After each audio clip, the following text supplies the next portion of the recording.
Ever posted something online and then deleted it out of pure panic? Or maybe you've seen someone else's old, embarrassing tweet get dug up and go viral? We've all witnessed it, and maybe some of us have even participated in it. I'm talking about public shaming. It is not a new concept, think of the stocks in the town square, but the internet has amplified it to a terrifying new level. Today, we're diving deep into the psychology behind it. Why do we do it? What happens to the people on the receiving end? And is there a better way to handle things when people mess up online? Let's start with why public shaming is so tempting. From an evolutionary perspective, our ancestors lived in small, tight-knit groups where social cohesion was crucial for survival. If someone broke the rules, calling them out was a way to reinforce group norms and ensure everyone stayed in line. It was a survival mechanism. Fast forward to today, and our brains are still wired that way. When we see someone violate a social norm, say, by posting something offensive or behaving badly in a viral video, that ancient instinct kicks in.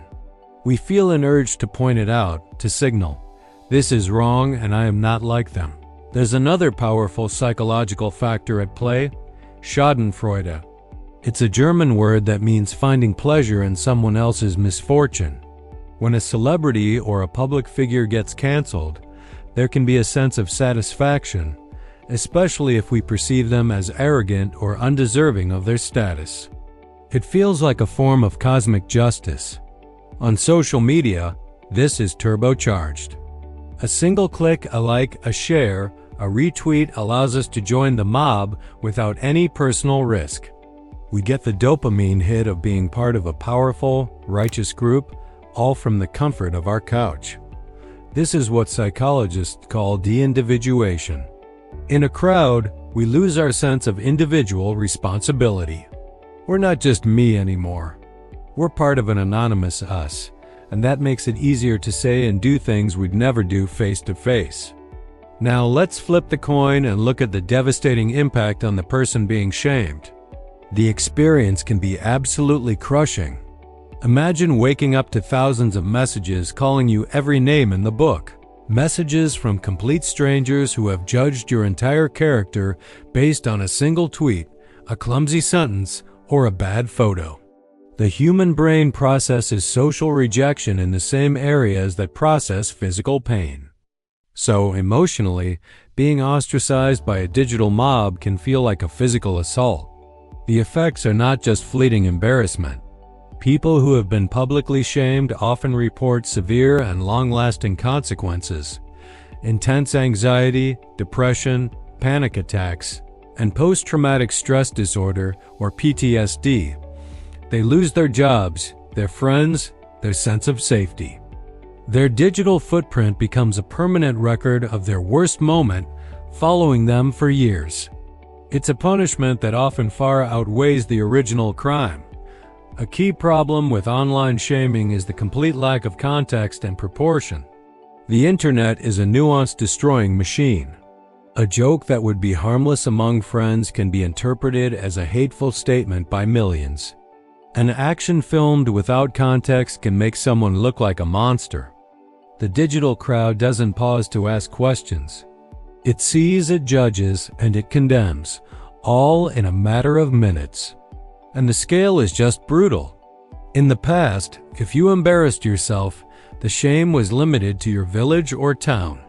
Now your mistake can be seen by billions. The punishment is global and, thanks to search engines, it's permanent. This raises a huge ethical question. Does anyone deserve to have their life ruined over one mistake? So, what's the alternative? How can we hold people accountable without resorting to destructive shaming? The answer lies in shifting our focus from punishment to restoration. Instead of just trying to tear someone down, we could aim for education and growth. This starts with empathy. Before you hit share on that post that's making fun of someone, take a second. Try to imagine being in their shoes. Remember that there's a real, feeling human being on the other side of that screen. Secondly, we need to champion context. Instead of jumping to conclusions, we can ask for more information. We can choose to engage in constructive dialogue rather than just piling on with insults. It's about asking, can this person learn from their mistake? Instead of just screaming, this person is bad. This is where the idea of calling in versus calling out comes in. Calling out is public condemnation. It's about shaming. Calling in, on the other hand, is a more private, compassionate approach. It's about talking to the person, explaining why their behavior was harmful, and giving them a chance to understand and apologize. Of course, this isn't always possible, especially with public figures. But the principle remains the same. The goal should be to educate and rehabilitate, not just to destroy. When we see someone make a mistake, our first instinct could be to help them become a better person rather than to make them a social outcast. Now, I'm not saying there should be no consequences for harmful behavior. Accountability is crucial. But accountability and public shaming are not the same thing. Accountability is about taking responsibility, making amends, and committing to change. Shaming is often just about unleashing collective rage, and it rarely leads to positive outcomes. It just creates more pain and division. Perhaps we need to build a digital culture that allows for grace and the possibility of redemption.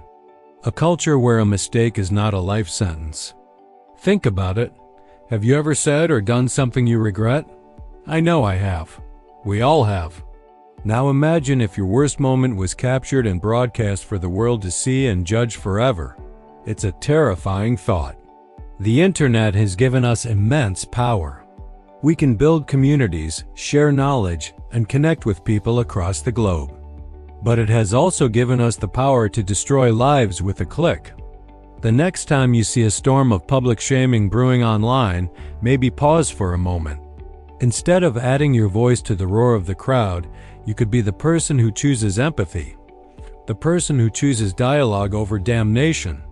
It's a small act, but if enough of us do it, we can start to change the conversation and make the internet a slightly more humane place. Thank you so much for watching and for thinking about this with me. It's a complex topic with no easy answers. I'd love to hear your thoughts in the comments below. Have you ever been part of a shaming pile-on or seen one up close? How did it make you feel? Let's talk about it. And if you found this video insightful, please give it a like and subscribe for more deep dives into psychology and culture. See you in the next one. This was The Human File.